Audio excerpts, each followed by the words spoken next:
நண்பர்களே, இந்த வீடியோல ஹோம் ஸ்கூலிங் இந்தியால பாப்புலர் ஆயிட்டு இருக்குன்னு நான் கேட்டிருந்தேன். அதுக்கு ஃபர்ஸ்ட் பாயிண்ட் ChatGPT என்ன சொல்லுதுன்னா, poor school education quality. Quality school எஜுகேஷன்ல ரொம்ப கம்மியா இருக்கு. எஜுகேஷன் குவாலிட்டி கம்மியா இருக்கானா? கம்மியா தான் இருக்கு. ஏன் கம்மியா இருக்குன்னு சொல்றோம்? குவாலிட்டி நல்லா இருந்தாதான் படிச்ச எல்லாருமே சூப்பராயிருவாங்களே. குவாலிட்டி இப்ப நம்ம கவர்மெண்ட் ஸ்கூலு, பிரைவேட் ஸ்கூல் தனித்தனியா எடுத்துக்கலாம். கவர்மெண்ட் ஸ்கூல் குவாலிட்டி நல்லா இருந்துச்சுன்னா கவர்மெண்ட் ஸ்கூல் வாத்தியாரு டீச்சர்ஸ் அவங்க குழந்தைங்களை கவர்மெண்ட் ஸ்கூல்ல தானே படிக்க வைப்பாங்க.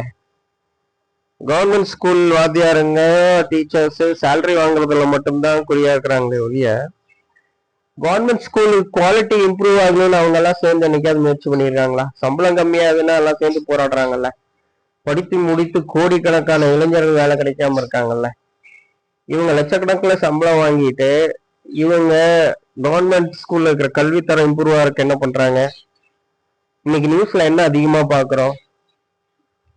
இந்த பள்ளி ஆசிரியர் இந்த எட்டாவது படிக்கிற சிறுமியை பாலியல் பலாத்காரத்தை பண்ணிட்டாரு அல்லது இது பண்ணிருக்காரு. இதுதானே நியூஸ்ல கடந்த ஒரு மாசமாவே பார்த்துட்டு இருக்கோம்.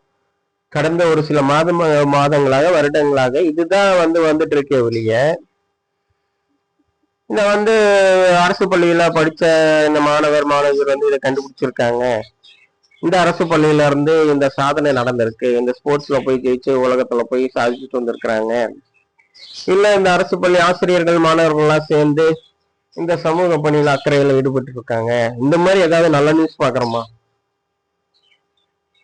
இன்னைக்கு கவர்மெண்ட் ஸ்கூல்ல ஏன் எல்லாம் விட முடியல?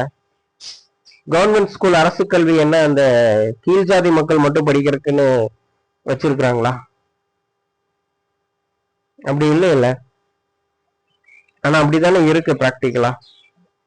கவர்மெண்ட் ஸ்கூல்ல கொண்டு ஏன் கவர்மெண்ட் ஸ்கூல் சம்பளம் வாங்கி லட்சக்கணக்கில் சம்பளம் வாங்குற வாத்தியார்கள் ஏன் அவங்க குழந்தைங்களை கவர்மெண்ட் ஸ்கூல்ல விட மாட்டேன்றாங்க? ஏன்னா அங்க கீழ் ஜாதி குழந்தைங்க படிக்கிறாங்க, அந்த ஜாதி குழந்தைங்களோட நம்ம படிக்க கூடாது. அப்ப கவர்மெண்ட் ஸ்கூல் தரத்தை அதிகம் பண்ணுமா வேண்டாமா? அரசாங்கம் அதுக்கு என்ன முயற்சி எடுக்குது? இப்ப இருக்கிற அரசாங்கம் எந்த முயற்சியும் எடுக்கல. அது எந்த அரசாங்கமா இருந்தாலும் சரி, அது இதுக்கு முன்னாடி இருந்த அதிமுக அரசா இருந்தாலும் சரி, இப்ப இருக்கிற திமுக அரசா இருந்தாலும் சரி, அரசியல் விளம்பரத்துக்காக என்னென்னமோ செய்யறாங்களே ஒழிய நிஜமா தரத்தை அதிகம் பண்ண எதுவும் செய்யவில்லை. இது நானே சொல்லுவேன். ஏன்னா நானே போய் என்னுடைய குழந்தைய படிக்க வைக்கிறதுக்கு முயற்சி பண்ணேன். அங்க போய் கல்வியில இருக்கிற அந்த பள்ளிக்கூடத்துல இருக்கிற ஆசிரியர்கள், அதாவது கிளாஸ் டீச்சரை பார்த்து பேசியிருக்கேன் ஒரு வாட்டி இல்ல பல வாட்டி. தலைமை ஆசிரியர்கிட்ட பேசியிருக்கேன் பல வாட்டி. அவங்க ரெஸ்பான்ஸ் எப்படி இருக்கும் தெரியுமா? நம்மள மிரட்டுற மாதிரி தான் இருக்கும். நம்ம என்னமோ அவங்க வேலைக்காரங்க மாதிரியோ அடிமைகள் மாதிரியோ, அவங்க என்னமோ அந்த காலத்து ராஜாக்கள் ஜமீன் பரம்பரை எல்லாம் போய் பார்ப்போம்ல, அந்த மாதிரிதான் இருக்கு. ஏன்னா கவர்மெண்ட் சம்பளம் வாங்குறாங்க, அந்த திமுறை தான் காட்டுறாங்க. ரொம்ப பச்சையா சொல்லணும்னா அந்த திமுறை தான் காட்டிட்டு இருக்காங்க வெளிய. அந்த கவர்மெண்ட் ஸ்கூல்ல படிக்கிற குழந்தைகளுக்கான முன்னேற்றத்துக்கு பாடுபடுறாங்களான்னா நான் சொல்லுவேன் 99% வாத்தியார்கள் அப்படி பண்றது இல்லை. 1% வேணா இருக்கிறாங்க. அப்ப 100% அப்படி இருந்தா போதுமா? பள்ளி கல்வித்துறை அந்த குவாலிட்டி இம்ப்ரூவ் ஆயிருமா? அப்ப அரசாங்கம் என்ன பண்ணணும்? குவாலிட்டி இம்ப்ரூவ் ஆகிறதுக்கு என்னங்க பண்ணீங்க நீங்க? இது யாருடைய கடமைங்க? யார் பணத்துல இங்க நடக்குது? கவர்மெண்ட் வாதியாளர்கள் லட்சக்கணக்கில் சம்பளம் யாருங்க கொடுக்குறா? மக்களுடைய வரி பணத்துல இருந்தாலும் எடுத்து கொடுக்குறீங்க. அப்ப அந்த மக்களுக்கு அந்த படிக்கிற குழந்தைகளுக்கான தரம் அதிகமாக்கணும் அப்படிங்கிற அக்கறை யாருக்குங்க வேணும்? அரசாங்கத்துக்கு வேணும்ல. ஐஏஎஸ் அதிகாரிகள் எத்தனை பேர் இருக்கீங்க எஜுகேஷன் டிபார்ட்மெண்ட்ல? குவாலிட்டி ஆஃப் எஜுகேஷன் இம்ப்ரூவ் ஆச்சுன்னு சொல்லி உங்களால மெட்ரிக்ஸ் காட்ட முடியுமா? சும்மா பாஸ் பெர்சன்டேஜ் சொல்லி எல்லாத்தையும் வெறுமனே பாஸ் பண்ணி விட்டா அது ஆயிருமா? கிடையாது, அது பத்தாது. தமிழ்நாடு கேரளா மாதிரி ஃபர்ஸ்ட் 100% லிட்ரஸி ட்ரை பண்ணும். 95% மேல 100% லிட்ரஸி கொண்டு வரக்கு ட்ரை பண்ணும். லிட்ரஸி ரேட்ஸ் கொண்டு வரக்கு ட்ரை பண்ணும். நம்ம எஜுகேஷன் சிஸ்டம்ல இந்தியாவிலும் சரி தமிழ்நாட்டிலையும் சரி என்ன பிரச்சனைனா, டாக்குமெண்டேஷனுக்கு ஒர்க் பண்றது. அதாவது நிறைய டாக்குமெண்டேஷன் ஒர்க். இன்னைக்கு கிளாஸ் நடந்திருக்குன்னு காட்டுறது, என்ன சப்ஜெக்ட் எடுத்த காட்டுறது, ஒரு வாத்தியார் போறது. இது அப்படியே ஒரு சில வாத்தியாருக்கு வந்து ஏதோ ஒரு கடமைக்குன்னு கிளாஸ் எடுக்கிறது, இதெல்லாம் எழுதிக்கன்னு சொல்றது. யாராவது டெஸ்ட் பண்ண வந்தாங்கன்னா சிஇஓ வர்றாங்க, இதுல வந்து உயர் அதிகாரிகள் வர டெஸ்ட் பண்ணா, ஆமா நாங்க சொல்லி கொடுத்துட்டோம் பாருங்க, நோட்ல பாருங்க இருக்கும். மண்டைக்குள்ள எரிச்சா குழந்தைங்களுக்கு அது தெரியாது. இது 99% ஆசிரியர்கள் இப்படிதான் இருக்கிறாங்க. இப்படி இருக்கிறதுனாலதான், இதை கண்டுக்காம போடுறதுனாலதான் நம்ம அந்த மாதிரி நியூஸ் எல்லாம் கேள்விப்படுறோம். 7ஆம் கிளாஸ் படிக்கிற பொண்ணு, 8ஆம் கிளாஸ் படிக்கிற பொண்ணு வந்து பாலியல் வன்முறையில் ஈடுபடுறாங்க நியூஸ், அதனாலதான் கேள்விப்படுறோம். இது இந்த லட்சணத்துலதான் வந்து கல்வி இருக்குது. இதுக்கு எவ்வளவு பெரிய சிஸ்டம் வச்சிருக்கோம். ஒவ்வொரு கல்வித்துறையிலும் பாத்தீங்கன்னா ஒவ்வொரு டவுனுக்கும் அங்க ஒரு ஆபீசர் இருப்பாரு. அப்புறம் மாவட்டத்துல சிஇஓ ஆபீஸ் ஒண்ணு இருக்கும். நான் அங்கேயும் போய் பேசி பார்த்துட்டேன். அங்க இருக்கிற மக்கள் எப்படி பேசுவாங்கன்னு எனக்கு தெரியும். நானும் இன்னொருத்தரும் போய் உட்கார்ந்து அவங்கள பார்த்து பேசுறக்குள்ள படாத பாடுபட்டுட்டோம். 2 நாள் போய் போராடி பேசி சும்மா கடமைக்குன்னு உட்கார வச்சு கேட்டு வச்சுட்டு அனுப்பிச்சிட்டாங்க. எந்த ஒரு இதுவும் பண்ணல. இப்படி இருக்கிற கல்வித்துறை சும்மா வந்து முன்னேறாது. இது மக்களுடைய விழிப்புணர்வுக்காக நான் சொல்றேன், நான் ரிஸ்க் எடுத்து சொல்றேன். சரிங்களா? அடுத்து பிரைவேட் எஜுகேஷன் வரலாம். பிரைவேட் எஜுகேஷன்ல என்ன பண்றாங்க, நல்லா படிச்சு சூப்பரா மார்க் வாங்குற யாராச்சும் ஒரு டாப் 5% 10% போட்டோ போட்டு அட்மிஷன் இன்க்ரீஸ் பண்ணிடுறாங்க. மிச்சம் 95% ஸ்டூடெண்ட்ஸோட நிலைமை என்ன? அவங்கள ஓவர் ப்ரெஷரைஸ் பண்றதும் தப்பு. ஃபர்ஸ்ட் ப்ராப்பரா விளக்கி சொல்லி புரிய வச்சு படிக்க வைக்கணும். அந்த கான்செப்டே நமக்கு கிடையாது.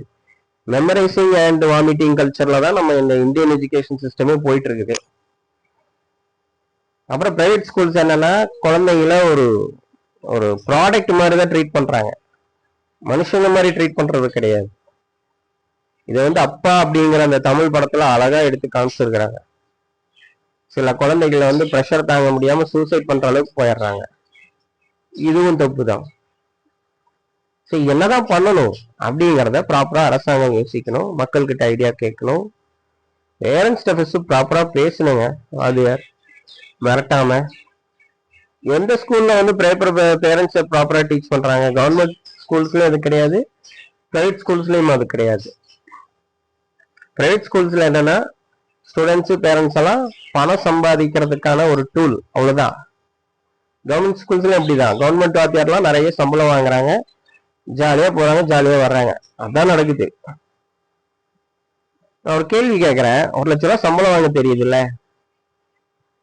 படிச்ச எல்லா கவர்மெண்ட் ஸ்கூல்ல படிச்ச எல்லா குழந்தைகளும் 12வது முடிச்சா, 12 வருஷம் படிக்கிறாங்கல்ல, 12வது முடிச்சா ஒரு 10,000 ரூபாய் வேலைக்கு ஏன் உங்களால அவங்கள ரெடி பண்ண விட முடியல?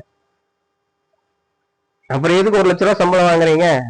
உங்களுக்கு மட்டும் சம்பளத்துல ஒரு 50% குறைச்சா வலிக்குது இல்ல? அதே மாதிரிதானே படிக்கிறவங்களுக்கு இருக்கும்.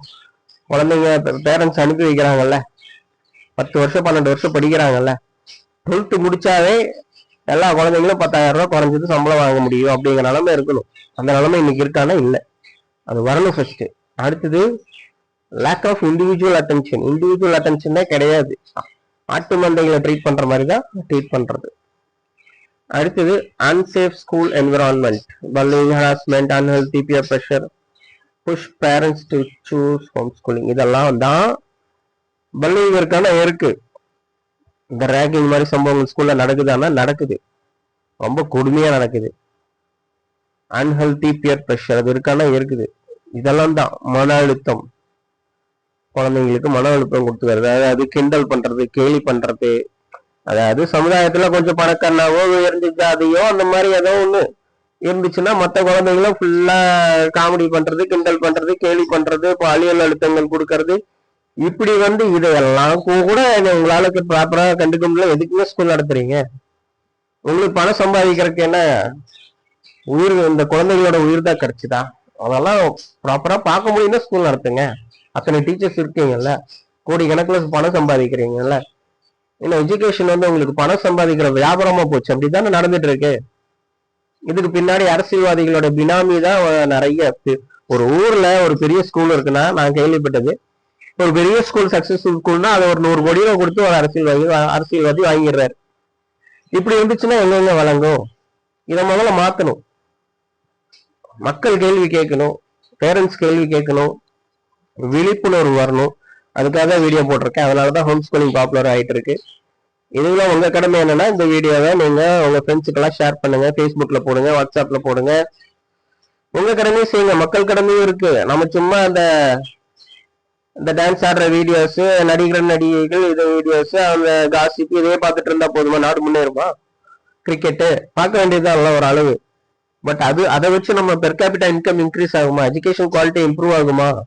படிச்ச எல்லாருக்கும் வேலை கிடைக்குமா? எஜுகேஷனோட தரம் முதல்ல கவர்மெண்ட் ஸ்கூல்ல தரம் அதிகமாகணுங்க. ஏன்னா கவர்மெண்ட் பணம், நம்ம டாக்ஸ் பணம் தான் அவங்க யூஸ் பண்றாங்க. புரியுதுங்களா? அதுக்கான முயற்சி நம்ம எல்லாரும் எடுக்கணும். இந்த வீடியோ முதல்ல ஷேர் பண்ணுங்க, தயவு செய்து ஷேர் பண்ணுங்க, இதை பத்தி பேசுங்க. ஃபேஸ்புக்கு, வாட்ஸ்அப்பு, ட்விட்டர்னு என்ன வச்சிருக்காங்க லிங்க போடுங்க. நம்ம எல்லாரும் சேர்ந்து முயற்சி செய்தாதான் கல்வி தரத்தை உயர்த்த முடியும். கல்விங்கிறது ஒரு நாட்டுக்கு கண்ணு மாதிரி. காமராஜர் கல்வி கண்ணு திறந்து வச்சனாலதான் இன்னைக்கு இந்த அளவுக்கு தமிழ்நாடு மற்ற ஸ்டேட்ஸை கம்பேர் பண்ணும்போது இந்தியாவில் முன்னேறி இருக்கு. HDI ஹியூமன் டெவலப்மெண்ட் இண்டெக்ஸ் பாத்தீங்கன்னா கேரளாவும் தமிழ்நாடு தான் அதிகமா இருக்கு. அதுக்கு ஒரு முக்கியமான காரணம் அந்த காலத்திலேயே காமராஜர், பெரியார் இந்த மாதிரி தலைவர்கள் விழிப்புணர்வு ஏற்படுத்தினால்தான். கேரளா மக்கள் பாத்தீங்கன்னா அரசியல் விழிப்புணர்வு அவேர்னஸ் இந்தியாலே அவங்களுக்கு தான் ஜாஸ்தி. அங்க போய் ஒரு பிஜேபி கட்சிக்காரனையோ RSSயோ போய் மத கலவரத்தையோ இல்ல ஒரு ஜாதி கலவரத்தையோ பண்ண சொல்லிருங்க பார்க்கலாம். அவ்வளவு சீக்கிரம் ஈஸியா கண்டுபிடிச்சிருவாங்க, சண்டையை மூட்டி விட பாக்குற அப்படின்னு. வட இந்தியாலையும் ஈஸியா மத கலவரம் ஏற்படுத்த முடியுது, அங்க கல்வி அறிவு இல்லாதனால. அதனால கல்வி அறிவு இருந்தாதாங்க, பேசிக்கா கல்வி அறிவு அதிகமானதான் ஒரு நாடு வளர்ச்சி ஆகும். தமிழ்நாடு பாத்தீங்கன்னா நிறைய பிளஸ் பாயிண்ட் இருக்கு. சைனாக்கு ஈக்குவலா நம்மளுடைய பெர் கேபிட்டா இன்கம் தமிழ்நாட்டுல கொண்டு வர முடியும், ப்ராப்பரான அரசியல் இருந்தா. ஆனா இங்க இல்ல. இன்னுமே ஜாதி ஓட்டு, ஜாதி ஆளை வச்சு MLA சீட்டு கொடுக்கறது, இதெல்லாம் இருக்கிறதுனாலதான் இது மாற மாட்டேங்குது. இது மாறணும் ஃபர்ஸ்ட். அடுத்தது கவர்மெண்ட் ஸ்கூல்ஸ் தரம் சுத்தமா சரியில்லை. நான் மார்க் போடுச்சுன்னா 0 out of 10 தான் போடுவேன். கவர்மெண்ட் ஸ்கூல் வாத்தியார்களுக்கும் சரி, கவர்மெண்ட் ஸ்கூல் தரத்துக்கும் சரி. இல்ல அவங்களுக்கு இல்லைங்க சூப்பரா இருக்கு அப்படின்னா நீங்க கமெண்ட்ஸ்ல போடுங்க. நம்ம அதை பத்தி வாடா போடான்லாம் பேச வேண்டாம். யாரையுமே நானும் பேசல, நீங்களும் பேசல. தரம் நல்லா இருக்குன்னா நீங்க ப்ரூவ் பண்றதுக்கு, அது கருத்தியலா நீங்க கருத்து ரீதியா வாதம் பண்றதுக்கு நீங்க பேசணும்னா, நீங்க ஒரு கவர்மெண்ட் டீச்சர் அப்படின்னா நீங்க பேசுங்க. அதுக்கு நானும் பதில் சொல்றேன் என்னன்ட்டு. மெட்ரிக்ஸ் என்னன்னு பார்க்கலாம், சரிங்களா? அப்படி நம்ம பேசுவோம், முன்னேறுவோம். வீடியோ பார்த்ததற்கு மிக்க நன்றி. ஷேர் பண்ணுங்க நண்பர்களே. கல்வித்தரம் உயர வேண்டும், அது ஒன்றுதான் என்னுடைய கொள்கை. Home schooling is option for those who can afford it. உங்களால முடிஞ்சா, those parents who have knowledge about all these things, அவங்களால முடியுது, உங்களுக்கு தைரியம் இருக்கு, ரிஸ்க் எடுக்க முடியும். நிறைய ஐடியாஸ் கேட்கிற ஆட்கள் இருக்காங்க, ஃபாரின்ல சாஃப்ட்வேர் இண்டஸ்ட்ரியில ஒர்க் பண்றாங்க. அந்த மாதிரிலாம் இருந்தா நீங்களும் ஹோம் ஸ்கூலிங் தைரியமா இருக்கலாம். ஹோம் ஸ்கூலிங் பத்தி உங்களுக்கு ஏதாவது கேள்வி இருந்தாலும் கமெண்ட்ஸ்ல கேளுங்க, நான் பதில் சொல்றேன், சரிங்களா? நன்றி நண்பர்களே. எல்லாரும் சேர்ந்து கல்வி தரத்தை உயர்த்த பாடுபடுவோம். ஓகே, தேங்க்ஸ் ஃபார் வாட்சிங்.